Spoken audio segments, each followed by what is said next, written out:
This is Jets at Noon with Cameron Poitras and Jim Toth on 680 CJOB. Well, no Jim Toth. Kelly Moore. Yeah, sitting in the chair normally occupied by Jim Toth after, by the way, I think you have the more comfortable of the two chairs. I do, yeah. I think... but you're the head honcho of this, so you should have. Somebody's got to run the show, right? Exactly. So Sans, because I just spent some time in Quebec, Sans, Jim Toth, Jim Toth. 2A Kelly Moore. You are Kelly Moore. There you go. For those... Francophone linguists out there who are not following along. Were you able to enjoy a little poutine? I did. Yeah. It was in over the border in New Brunswick, and my brother, it was his wedding, and then he made sure that there was a poutine midnight, like late night snack. Perfect. So I got it in. I couldn't have left without getting some of that. Coming to a Manitoba social near you. Exactly. To go along with the kobasa and the rye bread. I don't want to give that up. I don't want to give up the rye bread and the mustard and the pickles and the cold cuts. But a little poutine wouldn't be bad. Not too bad, no. You could call it the poutine routine. There you go. You just invented something, Kelly Moore. Absolutely. All right. Jets at Noon is brought to you by Wash Method Car Wash, 690 St. Anne's Road. VIP take on the text line and win a VIP car wash from our good friends at Wash Method. 204-780-6868. We'll announce the winner later in the program as we come at you live from the Boston Pizza Studio for Gourmet Pizza and Pasta. Bring the team to Boston Pizza. Coming up on the show, I want to talk about PTOs. And I want to hear your thoughts on this as well. Text the show, 204-780-6868. Is there room for a PTO on the Winnipeg Jets? I think everybody saw Jack Johnson get something in Minnesota, Milan Lucic in St. Louis. Do you think the Winnipeg Jets, do you think there's room for somebody to grab a professional tryout with the Winnipeg Jets? And who do you think that is? Let us know, 204-780-6868. Also, want to talk a little bit of cap space. The Jets have somewhere around $3.94 million left in cap space. According to Puckpedia, I know Rasmus Kupari is still on the 23-man roster. Obviously, he's not going to be playing for the Winnipeg Jets this upcoming season. So it might not exactly be correct, but there's going to be a little bit of money here and there. What do you think how the Jets can also manage the remainder of their cap space? And to come, FanFest is coming up. We'll talk about that. And the San Jose Sharks committing to the city of San Jose for till the end of time. I think 2051. But we'll discuss that as well as they plan. Well, for maybe not for you, but for me, that'll be the end of my time. The end of time for sure. So we'll discuss that too as well. But the big news: Adam Lowry, Kelly Moore, back on the ice here in town. I believe it was. I think all we know is that he was back on ice. I would presume because he was in Jets gear. I didn't look at the pictures that closely to see if there was something familiar that would tip us off to whether that would be at the Hockey for All Center, which I would suggest would be the one area where if a skate was going to take place, that would be it. But what we also know is at this particular point, there has been no update from late May. I think you were saying May 27th was when he had the hip surgery? Yeah. The Jets came out with the announcement on May 28th saying that the following, the previous day, he had underwent hip surgery. So deducing through that, May 27th. Exactly. And it was a 5 to 6 month recovery period, which puts it at the end of October till the end of November. And I remember I was working that day. I think we had a Winnipeg Seabears broadcast that night. So I was covering the afternoon sports for Christian. So I wrote that it would be between roughly 10 to 25 games based on what I remember for games in October and games in November. Well, I just double-checked the Jets' 2025-26 schedule, and it could be anywhere between 9 and 24 games based on that timeline of the end of October till the end of November. That's exactly right. And so if you didn't see those images, you can find them online. I'll repost them on my X account if you're looking for them, or you can just go to the Winnipeg Jets, their account there. So what you're seeing, Adam Lowry is just going through some very basic skating drills. some puck handling. Yeah, there was no puck. video; it was just pictures. Correct? And that's right. And I think that's a very important distinction here is the fact that there was no video. This was all just imagery. Right. And so, but this is obviously a good sign on his road to recovery that he's on the ice. He's skating 3 months from his from when he had underwent surgery. So. Is he ahead of schedule? Is he behind schedule? Is he right on schedule? No. I mean, this is all stuff that's still to be determined. We don't know. And I know you've been trying to reach out along with our producer extraordinaire, Shady Brady Owasco, to try to get somebody on who is familiar with, the timeline for athletes. Now, for an average Joe to recover from hip surgery, it probably isn't the same timeline as it is a finely tuned athlete in his early 30s like Adam Lowry. But until we hear different from the Winnipeg Jets Hockey Club, and there was no comment made by them whatsoever, let's just go with what we know, 5 to 6 months for the recovery period. And if we hear anything different, we'll certainly share that with you. Yeah, and also I think Kevin Cheveldayoff spoke sometime near the end of June, if I'm not... yes, it was. It was right around July 1st free agency. Yeah, it was around that time. During Jonathan Taves, as a matter of fact. That's when it was. Correct. And so that was sort of the last update that we got from General Manager Kevin Cheveldayoff, where he said, I believe he was just getting off of, or he was on the timeline to get off of crutches. Exactly. So I think between then and now, the fact that he's on the ice, again, no video, just imagery. I think let's just say it's positive and leave it at that. Yeah, exactly. Anybody else wants to speculate? Hey, you are free game. But I'd much prefer to go with what we know. Yeah, exactly. 204-780-6868, 204-780-6868. Want to hear what you guys have to say as well. Media Day at Hockey Canada's Olympic orientation camps in Calgary, Kelly. There's 30 women players and 42 NHLers taking part in on-ice sessions. Mark Scheifele and Josh Morrissey are the Winnipeg Jets taking part, as are Winnipeggers Mark Stone and Seth Jarvis, and Elkhorn's Travis Sanheim. So as they work to figure out the final roster there, lots of Winnipeg or Winnipeg adjacent players taking part in that. So just wanted to make sure I had note. And Kelly, I know you're on bated breath with this information. You've been waiting for this info to come out. Since the last game came out, the EA Sports NHL 26 released their player rankings for those guys who are going to be playing on PC or PlayStation and Xbox. I know that this is right up your alley. Oh yeah, you've been waiting on bated breath for this to come out. Yeah, sure. So they released it, and this is always in good fun, right? So 3 Winnipeg Jets made the EA Sports NHL 26 top 10 rankings. Josh Morrissey, rated 90 out of 100, was rated 8th. Kyle Connor was rated 92 out of 100 for 4th overall on left wingers, and then Connor Hellebuyck was number 1 in the video game category with 94 out of 100. So any of those gamers out there that are going to be playing the Winnipeg Jets, you got a couple of weapons. I don't know. I stopped in NHL 95. I haven't bought a game since then on the Super Nintendo. I don't know that I even started with EA 84. I know we just have a couple minutes. I want to get to this text in particular, Cam, because I want to add some context to it. No name here, but you guys just sweep Jets blunders under the rug. How many of the last 6 teams had $6 million unused cap? Dylan would have looked good cheap, yet how much did they pay Nate to lose Ehlers for nothing? Okay. I could have paid him $7 or $8 million a year later. Nikolai Ehlers wanted a change of scenery. He was given a very good offer by the Winnipeg Jets. We know this for fact.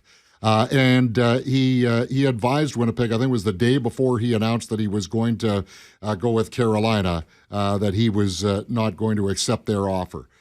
So you can call the Jets cheap and dumb all you want, but I will say this.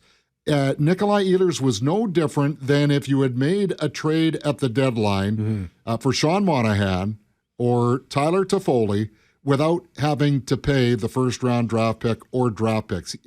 Nikolai Ehlers was a rental. The Jets are not the only team that would have ever done this. So, yes, it was a calculated risk, but I think they understood what the parameters were when they made that decision not to trade Nikolai Ehlers, and to suggest that they didn't make him an offer that was in the ballpark of what Carolina was, I don't know is fair. It would have been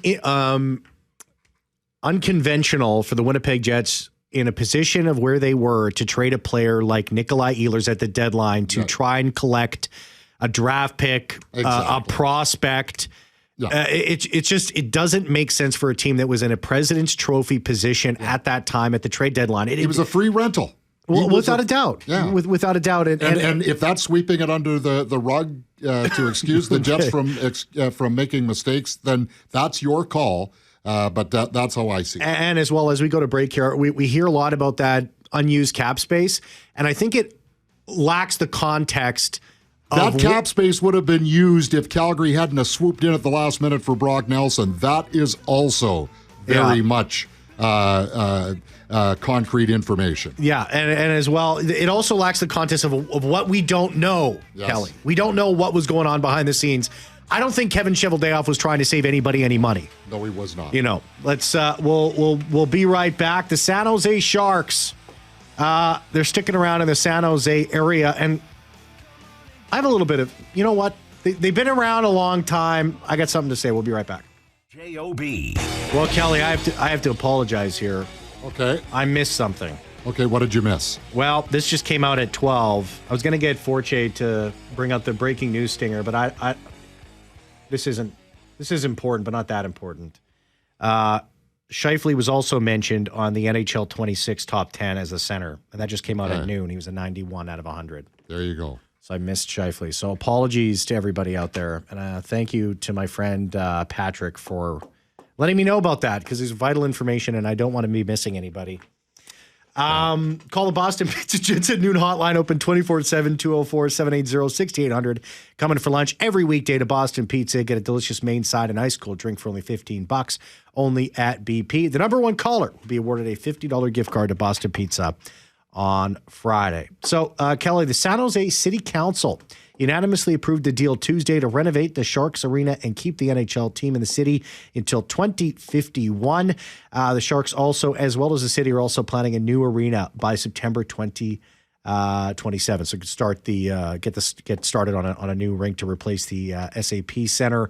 The Sharks founded on May 9th, 1990, and definitely by the mid-2000s up until about 2019, 2020, one of the better teams to never win a Stanley Cup, Kelly Moore. Absolutely. Yeah, I can remember in the heyday, in the mid-teens with, certainly Joe Thornton, Patrick Marleau.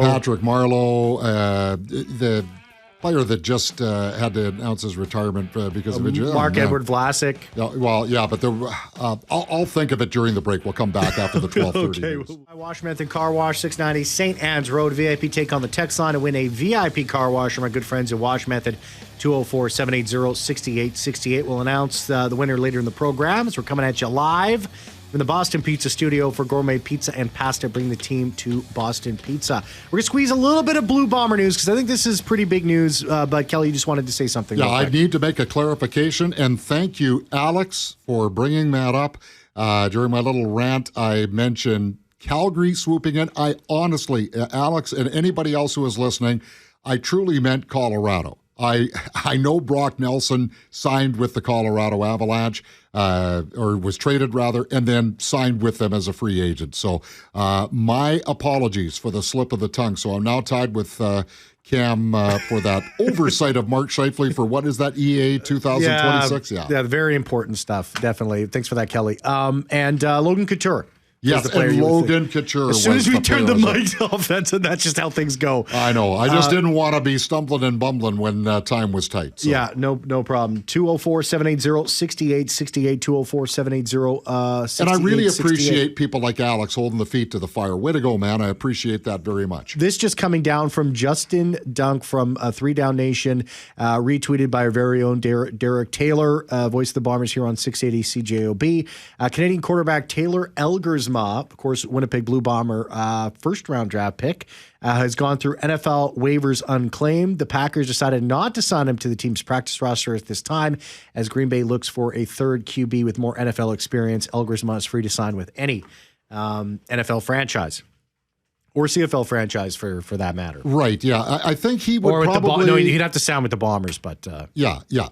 I think he would have to fall into the category that Mike O'Shea talked about regarding Ontario Wilson on Monday night, and that is when players make that commitment to go down south to the National Football League until they have exhausted all opportunities, and that's basically the message that's been sent by Elgersma and in his camp, is that they learned a lot in Green Bay, and now they'll wait to see if there are any other opportunities.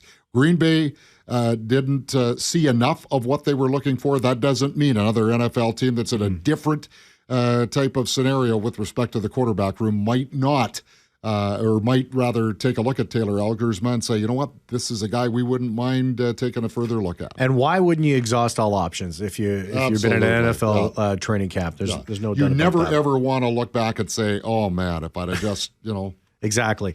204-780-6868, 204-780-6868. Jack Johnson. We're going to talk some professional tryouts here. This is a question we've been getting fairly regularly here on Jets at Noon. Right. And we get this text message. This one comes from Brent, and I'll read Brent's text message in just a second. But sure. Jack Johnson, defenseman, has signed a professional tryout with the Minnesota Wild. Over 1,200 NHL games, Stanley Cup win, signs a PTO with the Wild for training camp. Milan Lucic, forward, of course, signs one with the St. Louis Blues. Of course, and a longtime NHLer, Stanley Cup winner with the Boston Bruins back in 2011. And this leads many to sort of ask the question, is there room or should the Winnipeg Jets be looking to sign a player of Johnson or Lucic's ilk to a professional tryout? And I'm not so sure about that, Kelly Moore. Well, here's the way I look at it, and that is if the Winnipeg Jets felt that there was a vacancy that needed to be filled or a void on their roster that needed to be filled, then I think they would probably take a look at it. But even with Adam Lowry not being available until a time frame between late October and late November, Winnipeg still has plenty of options. I mean, if you take a look, they're going to have the number one line of Scheifele, Connor, and I want to make sure I get all these names right now because Alex is listening, and Velarde. And then we presume it'll be Gustav Nyquist along with Jonathan Taves and Cole Perfetti. Yeah. Then it gets kind of interesting, but I think until Lowry comes back, you could conceivably see Morgan Barron between Alex Iafallo and Nino Niederreiter on the third line. And then your fourth line could be something along the lines of Vlad Nemesnikov with Tanner Pearson probably. Yeah. And then, Cole Koepke, David Gustafson, maybe Parker Ford if he has a really good camp. I don't know that Brad Lambert and Nikita Chibrikov, although Scott O'Neill, I remember asking him last year, is Chibrikov a little different from Lambert that you could play him lower in the lineup because of some of the things he does? So where's the void? Mm-hmm. And then it just gets more complicated when Adam Lowry comes back. Same thing on the blue line. You've got your top four, DeMello and Morrissey, and you've got Sandberg and Pionk. You're probably going to be rotating Luke Shen and Colin Miller, I would presume, with Hayden Fleury on your third pair. And you still have Logan Stanley and Ville Heinola and Elias Solomonson if he shows well at training camp. But I know Scott O'Neill is a big fan of Solomonson. So where's the room to bring in another defenseman? Well, particularly when you want to give some of those guys you just mentioned, Kelly, particularly chance. The best absolute look that they can get over the six preseason games. And if you can get players on entry-level contracts playing on your active roster as a contending hockey club, oh boy, does that make a difference for you. And also Nikita Chibrikov, Brad for one more year, Brad Lambert for 2 more years. They're waiver exempt. Yes. Yeah. So especially when you're talking about those roster and those guys, it's an easy decision. You're either going to potentially lose somebody or you're going to move a guy down that you have the freedom to be able to move up and down without,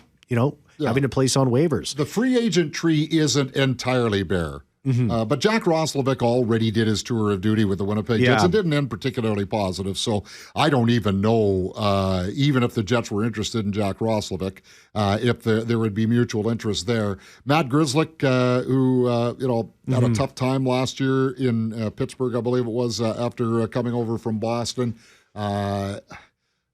I don't know that, he would fit into what the Jets are looking for on their defense. Yeah. And then after that, the quality of player really drops. So yeah, the Jets have signed guys to PTOs in the past. They have Sam Gagner, though, because he fit that leadership type of mold, that guy that they needed in the dressing room.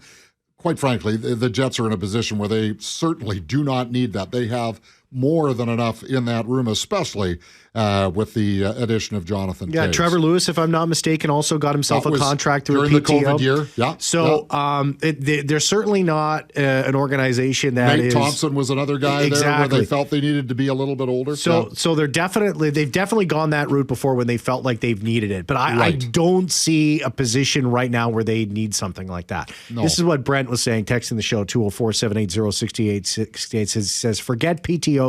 Some young prospects have to grab a permanent roster spot or trade them while they still have value.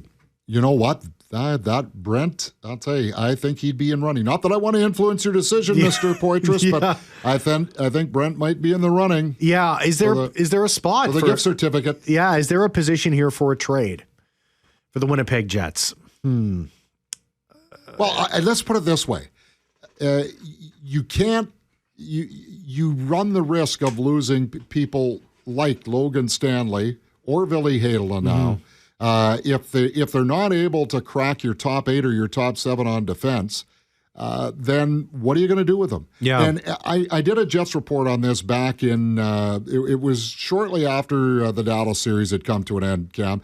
And my thought on it was, the Jets are at a point as a franchise now where perhaps if you could parlay Logan Stanley and Ville Heinola into a future defensive prospect that's 3 or 4 years away, that fits a little better into the timeline with what the Winnipeg Jets currently have on their blue line. Yeah, I mean, that makes a lot of sense to me. Yeah. Now, it would be different. Now, if Logan Stanley, Ville Heinola, and Elias Salamonson are all close coming out of camp in the preseason, well, then you can justify setting Salamonson down because he's still waivers exempt. Yeah. Yeah.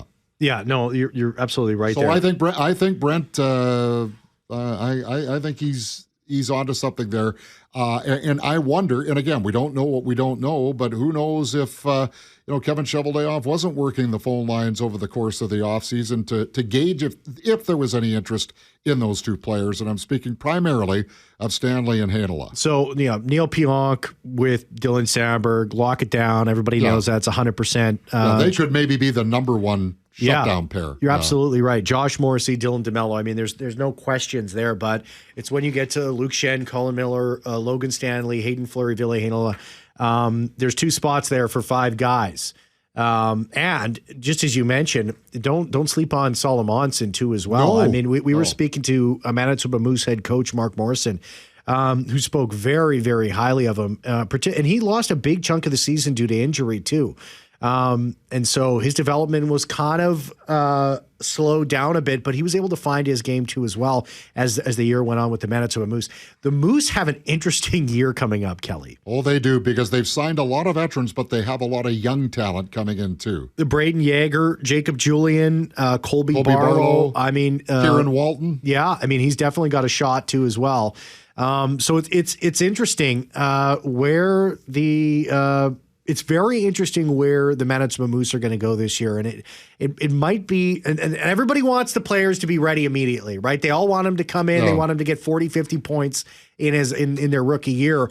But to play with some of those guys and to sort of develop in and with all those veterans they brought in. Learn how to play the right way is the big thing. It might be a better situation, because we're going to hear a lot about this, Kelly, with like Brad Lambert and stuff. But it might be a better situation for them to play in the A to at least start the year. And I think that's where it's going to end up. Well, Lambert was close last year. And the trouble is, once the Jets got off to a 15-1 start and remained relatively healthy, there was no reason whatsoever to change anything. So it made it difficult there. I mentioned there's not much of a void. Dick begs to differ on the text line.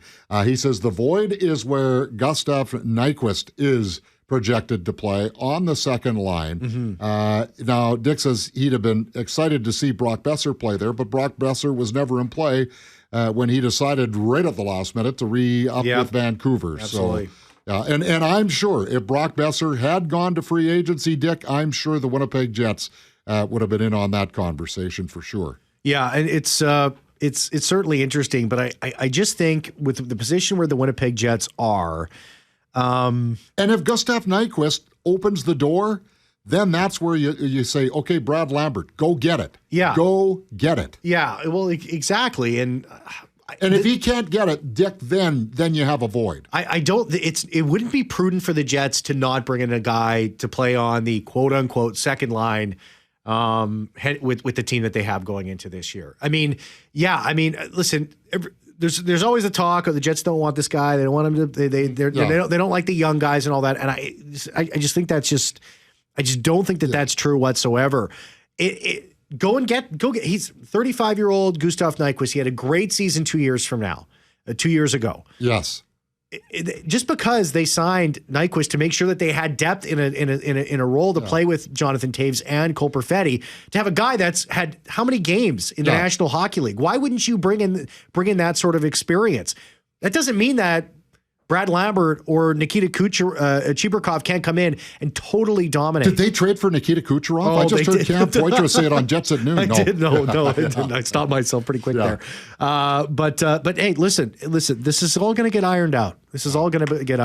Yeah, but and the thing is, if there is a situation where it's not working out with Gustav Nyquist. And I think Jonathan Toews is going to be okay, but if he isn't, the Winnipeg Jets have some options, and they also have some cap space to address that. Yeah, no doubt about that. 204-780-6868, 204-780-6868. Let's take a break. Let's come back on the other side. FanFest.